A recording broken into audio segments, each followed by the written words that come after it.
The first thing I noticed about the hotel wasn't its size or its age. It was the smell. Not the usual mustiness of old carpets or the faint bleach tang of overscrubbed bathrooms. This was different, like paper left too long in a damp basement, like wood swollen with water until it was ready to burst. It was a smell of something once alive, now pressed flat and forgotten. The hotel itself loomed against the night sky like a blackened tooth. For stories of stone and faded brick, its windows reflecting the dying orange of the street lamps. A neon sign sputtered in pale green above the door, the Gracemont Hotel. I was 22, broke and desperate, which is the only reason I was standing there with a duffel bag slung across my shoulder, about to start my first night as the hotel's newest desk clerk. The front door groaned when I pulled it open, and the lobby greeted me with silence. The air inside was colder than the street. Behind the front desk, a man sat so still I thought at first he might be a mannequin. He wasn't. He rose when he saw me, tall and brittle, like a scarecrow wired together with coat hangers. His face was pale and stretched, his eyes too deep in their sockets. He didn't smile. "You're the new one," he said. His voice rasped like dry leaves. "Follow me." No introductions. No handshake. He just turned and moved behind the counter, and I trailed after him like a dog that hadn't yet decided whether it wanted to bite or be fed. He handed me a thin leather-bound booklet before I could even set down my bag. It looked older than me, its cover scuffed, its corners bent. "Read this," he said, "before your shift begins. Don't skip anything." I opened it. Inside were 6 rules. No welcome message, no training notes, no emergency numbers. Just 6 rules typed neatly on yellowing paper. They read, Rule number 1. If you hear someone calling your name from the hallway after midnight, do not answer. Rule number 2. Guests with no luggage are not to be checked in under any circumstances. Rule number 3. Room 6 is never to be offered unless all other rooms are taken. Rule number 4. Between 2 and 3 a.m., do not step into the hallway if you are staying in room 6. Rule number 5. If you see extra doors appear, do not acknowledge them. Rule number 6. If a guest disappears, erase their record immediately. Do not ask questions. I stared at the page, my mouth going dry. "This is a joke, right?" I asked. The scarecrow man looked at me with those hollow eyes. "You think so now? Read it again before dawn. Tell me if you're still laughing." I wanted to scoff, but something in his voice made my skin crawl. It wasn't just the words, it was the way he said them. Flat. Unshaken. Like someone reciting lines carved into his bones.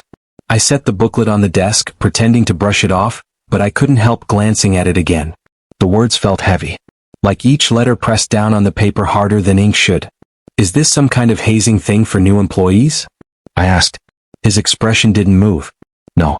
These rules are for you. Break them and you won't last the week." Before I could reply, the phone rang. The shrill tone made me flinch. He answered, listened for a moment, then nodded. Yes, understood." He hung up, then turned to me.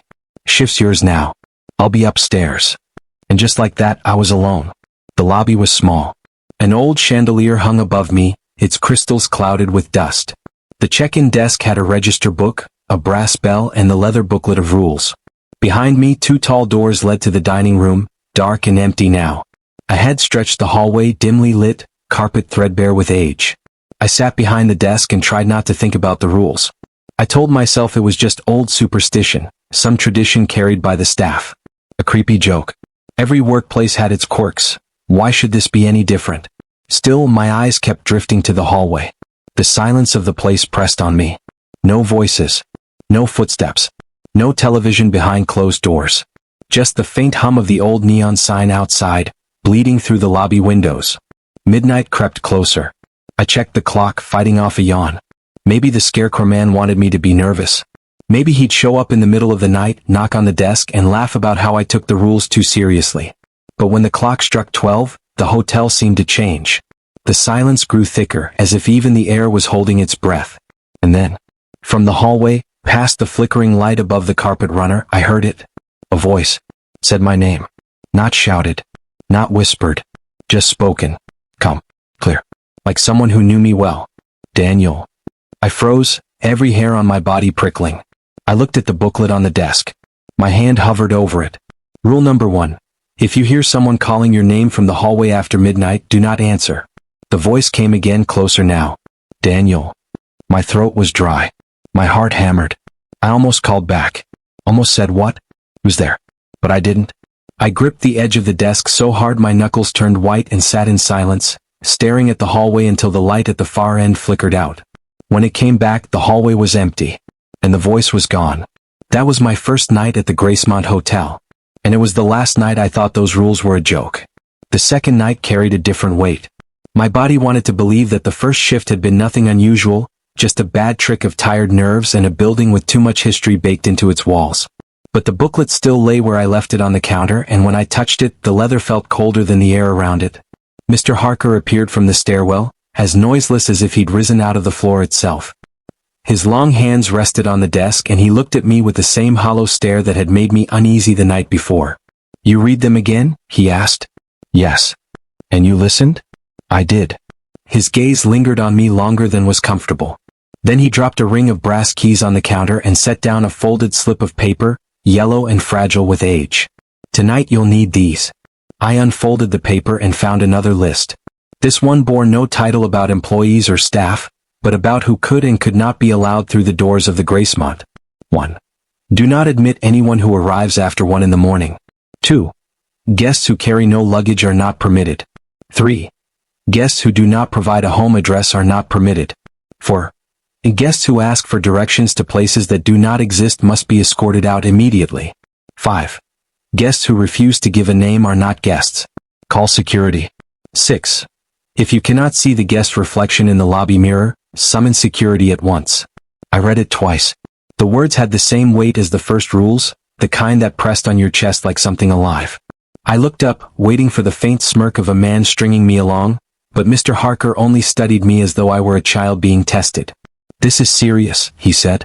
"Follow this list as you do the other. If you falter even once, you will regret it." I opened my mouth to ask what could possibly happen if I ignored them, but his stare silenced me. He turned and drifted back toward the stairwell without another word. The night was quiet. Too quiet. I sat behind the counter, pen poised above the register, glancing at the tarnished mirror on the wall that reflected the chandelier, the empty lobby, and myself. My nerves coiled tight as the clock inched toward midnight, then beyond. By 1 o'clock the hotel seemed empty of life. At 1:20 the front doors opened. A tall man stepped inside, his shoes silent on the carpet. His suit was pressed and immaculate, though the cut was old, as if drawn from a photograph a century past. His skin was pale, his hair slicked neatly back. He smiled at me in a way that made my stomach tighten. "I'll need a room for the night," he said. I asked about his luggage, though my voice faltered. He spread his empty hands and gave a small shrug. "I travel light."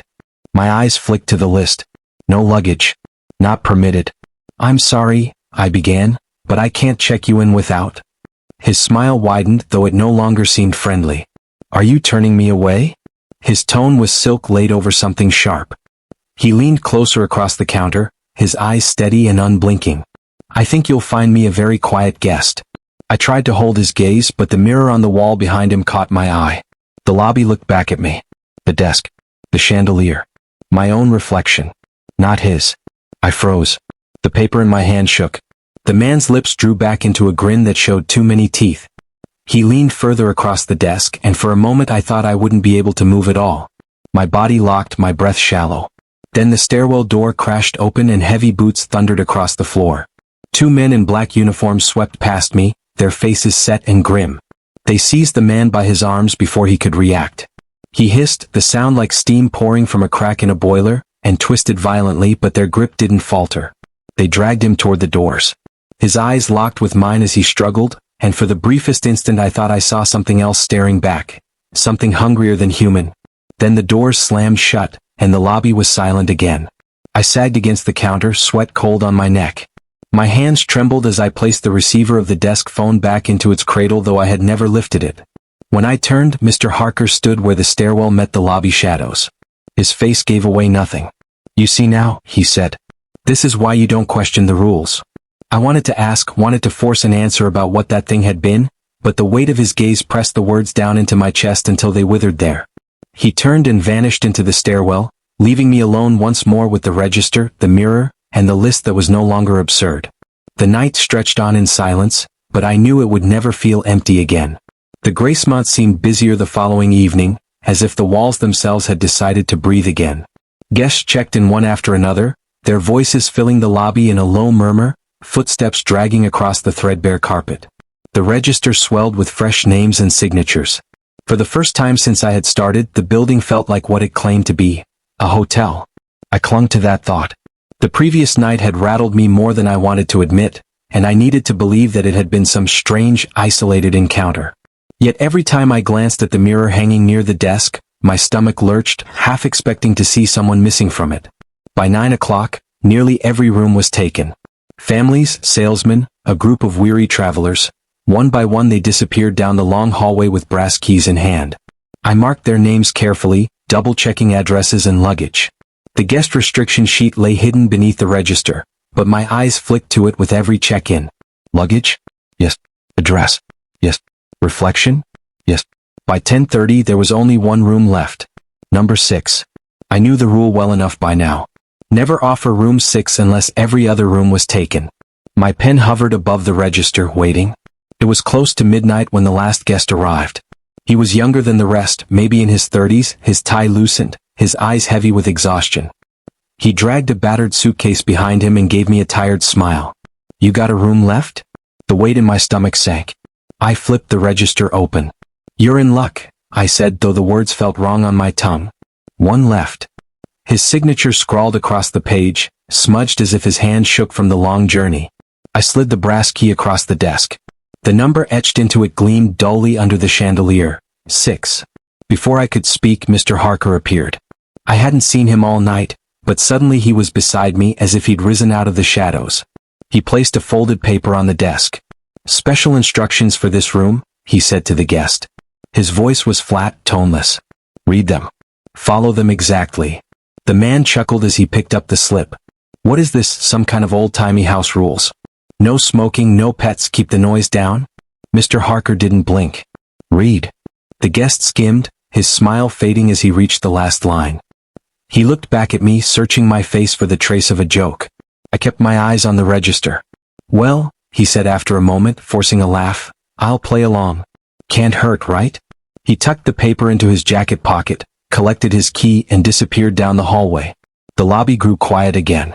I wanted to ask what was written on the paper, but I didn't need to. The rules were already carved into my memory.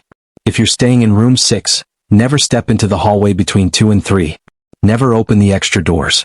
Never knock. The clock ticked on. I tried to busy myself with the register, checking the list of names, tracing my finger over the neat lines of ink. But my mind kept drifting to the hallway. I imagined the guest tossing his suitcase onto the bed, kicking off his shoes, laughing quietly to himself about the strange rules the hotel expected him to follow. 1 o'clock passed. The building settled into stillness. The faint hum of the neon sign outside was the only sound. At 2 the air shifted. It was the same as the first night, an almost tangible silence pressing down like a weight. The chandelier above me flickered once, then stilled. The hallway light at the far end dimmed. A sound broke through. Footsteps. Slow, steady, measured. Coming from deeper inside the hallway. I rose from the desk, heart thundering. My eyes strained against the dim light. And then I saw him, the guest from room 6, emerging into view. His shoulders were hunched, his head turning slowly as if listening for something. I wanted to shout at him to tell him to go back, but the rules were clear. Don't acknowledge. Don't interfere. He paused halfway down the corridor. I saw him tilt his head. Then he laughed softly as if mocking his own unease, and reached for a door that hadn't been there before. A door between 2 others out of place. Its handle gleamed as though it had just been polished. He knocked. The sound echoed down the hallway like a gunshot. I pressed my hand against my mouth. My breath caught in my throat. The door creaked open. I never saw what was inside, only the look on his face as the darkness spilled across him. A sudden, jerking motion pulled him forward and the door slammed shut.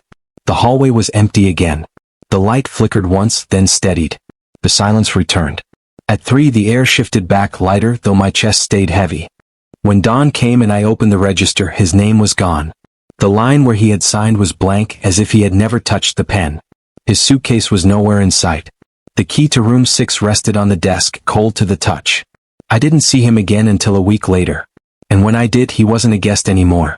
He was waiting in the hallway, standing just beyond the reach of the light, his eyes pale and hollow, fixed only on me. That was the moment I knew I would never last here. That was the moment I began planning how to leave. The register was clean the next morning. Too clean. The space where the man had signed his name was gone, the ink lifted as though it had never touched the paper. The brass key for room 6 lay on the counter, its number etched deep and dark into the metal. I stared at it, my throat dry, waiting for someone else to notice. No one did. Housekeeping passed me without comment, rolling carts of linens and supplies down the hallway. The maids exchanged no words about the vanished suitcase, the bed that had been slept in, the towel damp on the bathroom floor. When I asked if anyone had been in room 6, one of them gave me a strange look and said the room hadn't been occupied in days. I didn't press her. The lie was too perfect, too practiced. By noon the lobby was full of guests again, laughter and conversation humming through the air as though nothing had happened. Mr. Harker moved among them with that same thin stillness, collecting keys, murmuring reminders about checkout times. When his eyes fell on me, I thought I saw a flicker of warning or maybe just the shadow of knowing too much. I wanted to shout. I wanted to demand why we were pretending, why no one spoke the name of the man who had walked through the hallway and vanished behind a door that shouldn't have been there. But the rules pressed down on me as heavy as the walls around us. Do not ask questions. Do not acknowledge. That night I worked my shift with shaking hands. Every time the front door opened I expected him to walk through it again, pale and smiling, luggage dragging across the floor. At 2, I avoided looking down the hallway altogether, afraid of what might step out of it if I did. And then just after 3 I saw him. He wasn't in the lobby. He wasn't even in the hallway. He was standing outside the glass doors on the other side of the neon glow. His face was pressed against the glass, pale skin gleaming under the buzzing light. His eyes met mine. Hollow. Empty. Waiting. I blinked and he was gone. The next day he was back. Not outside this time. Inside. At the far end of the hallway where the light flickered weakest. I caught him there in the corner of my vision, still and silent. When I turned to look fully, the hallway was empty. I stopped sleeping after that. Every time I closed my eyes, I saw the door slam, saw his body jerk forward into the dark. And then I saw him standing there, waiting for me as though he blamed me for letting him take the key, for letting him knock. The staff avoided me now. They whispered when they thought I wasn't listening. Mr. Harker said nothing at all, though his eyes lingered longer each time he passed. I began to feel the hotel itself watching, every corridor an open mouth, every room another secret. On the 4th night after his disappearance, I turned down the hallway against every rule I had been given. I had to know. The carpet muffled my steps, the lamps hummed weakly overhead. My heart pounded louder than both. Room 6 waited halfway down, its brass numbers dulled with age. I laid my hand against the door and felt it trembling faintly, as though something breathed on the other side. I didn't dare open it. But when I turned back he was there. Not the man I had checked in. Not the tired traveler with his battered suitcase. His skin was gray, his eyes wide and glassy, his mouth hanging open in a silent scream. His body leaned wrong, twisted as though pulled by unseen strings.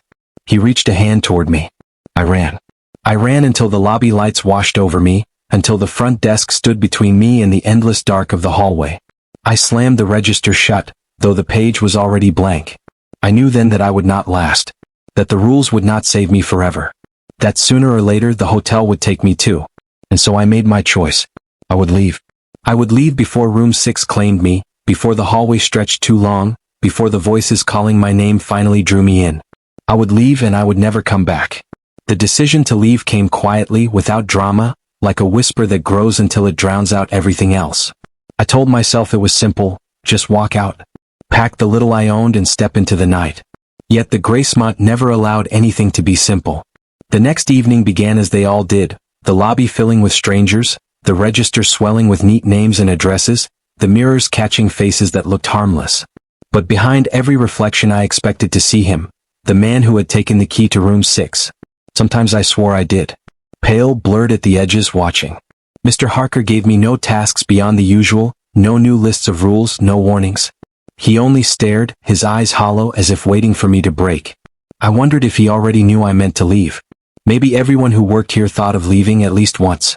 Maybe not everyone got the chance. It was close to midnight when curiosity got the better of me. If I was going to escape this place, I needed answers. Something to explain what the Gracemont truly was. My steps took me past the lobby, past the hallway that seemed to breathe at night, down into the stairwell that led to the basement. The air grew colder as I descended. The walls were damp, slick to the touch. A weak bulb flickered at the bottom, casting long shadows across a row of locked doors. I expected them all to be empty storage. They weren't. The first door I tried opened with a groan. Inside were shelves sagging under the weight of old ledgers. I pulled one free. The pages were swollen and yellow, the ink faded. Names filled each line, dates scrawled beside them. Guests, hundreds of them, stretching back decades. But page after page I found gaps. Entire lines scrubbed clean, as though someone had carefully erased them. My hands shook as I turned the pages faster. The pattern repeated. Whole sections missing. Always certain rooms listed, and always certain rooms struck out. Room 6 again and again, like a curse repeating itself through time. I set the ledger down and opened another. The same. And another. The same. A sound drifted through the basement then, a faint shuffle as though bare feet dragged across concrete. I froze, straining to hear. It was not a rat. It was too heavy, too deliberate. Daniel. My blood ran cold. The voice was low, stretched thin, yet I knew it. The same voice that had whispered my name in the hallway that first night. I dropped the ledger, its pages slapping against the floor, and backed away. The bulb above me flickered, dimming until the room was nearly swallowed in shadow. He was standing at the far end of the basement. The guest, or what was left of him. His body was crooked, his skin ashen. His eyes reflected the weak light like glass. He raised one trembling hand toward me, his mouth moving, though no sound followed this time. I stumbled into the hallway, my breath ragged, the shadows stretching like fingers around me. The stairwell was yards away but felt endless. When I glanced back, the space behind me was empty. He was gone. I didn't sleep the next day. I sat in my tiny room above the lobby, the booklet of rules clutched in my hand like a talisman, though I no longer believed it could protect me. The rules weren't safety. They were chains meant to keep us bound here, doing what the hotel demanded. That night I worked my shift with dread clawing at me. At 2 o'clock, the silence descended again. The hallway stretched too far, the air thick and wrong. Doors flickered in and out of existence along the corridor, each one humming with something unseen behind it. I told myself not to look, not to acknowledge. But my eyes betrayed me. One door, darker than the rest, stood open just a crack. A faint glow spilled from it, soft and blue, like moonlight filtered through deep water. And within it I saw figures, faces I almost recognized. Guests from the register. People I had checked in who were no longer there. Their mouths opened and closed in silent screams, hands pressed against the air as if against glass. The door inched wider. My body moved on its own. I reached for it, one hand lifting, though every part of me screamed not to. The pull was stronger than fear, stronger than reason. It was the weight of the hotel itself tugging me in. Then a hand clamped down on my shoulder. I spun. Mr. Harker loomed over me, his face stretched tight, eyes burning with a light that wasn't human. "You don't belong here," he hissed. "Not yet." The next thing I knew, I was back at the desk, the hallway calm and quiet behind me. The clock struck 3. The doors were gone. The air lifted, lighter again. I didn't ask how he had pulled me back. I didn't ask what I had seen. I only knew one thing with certainty. If I stayed, the hotel would claim me as it had claimed them. I would leave. Even if it killed me. I left my room unlocked when dawn broke. The booklet of rules lay on the bed where I had slept in fits and starts for days, its leather cover worn from my fingers. I didn't take it with me. I wanted nothing of the Gracemont clinging to me when I went. The lobby was quiet. Too quiet for a morning when guests should have been trickling out with their bags. The register sat open on the counter, the pen resting neatly in its holder. No names filled the pages. Not the families, not the salesmen, not the tired travelers. Blank lines stretched across as though no one had ever stayed here at all. I gripped the desk to steady myself. The building seemed to watch. The chandeliers swayed though no air moved. The hallway stretched longer than it should, lined with doors I couldn't remember. I turned for the front doors. Mr. Harker was already there. He stood motionless, hands folded neatly before him, his eyes fixed on me. "Leaving so soon?" he asked, though his voice carried no surprise. "I can't stay here," I said. My voice shook. "I won't." His lips twitched, not a smile, not a frown, something colder. "Most don't. Those who do learn the rules well enough." "I've seen what happens," I said. "I won't end up like them." His head tilted slightly. "You think you'll be allowed to leave?" A chill ran through me, deeper than fear. But my body moved before my mind could stop it. I bolted across the lobby, shoved at the heavy glass doors with all my strength. For one terrible heartbeat they didn't move. Then the hinges groaned and the doors gave way. I stumbled into the street, the night air slapping my face, colder than it should have been. I didn't stop to breathe, didn't look back. I ran. My shoes slapped against cracked pavement, my lungs burned, but I didn't stop until the glow of the hotel's neon sign was far behind me, sputtering weakly in the distance. Only then did I dare glance over my shoulder. The Gracemont loomed against the horizon like a dark wound, its windows blank, its doors shut tight. For a moment I thought I saw someone standing in the lobby glass, watching. Pale, hollow-eyed, familiar. The guest from room 6. I turned away and ran again. I never went back. Years have passed, yet I still see the hallway in my dreams. It stretches on forever, lined with doors that whisper my name. Sometimes I hear knocking. Sometimes I hear footsteps that stop just outside my door. I wake with the taste of damp paper in my mouth, the smell of rotting wood clinging to me. And sometimes when I pass a mirror, I swear the reflection that looks back is not mine.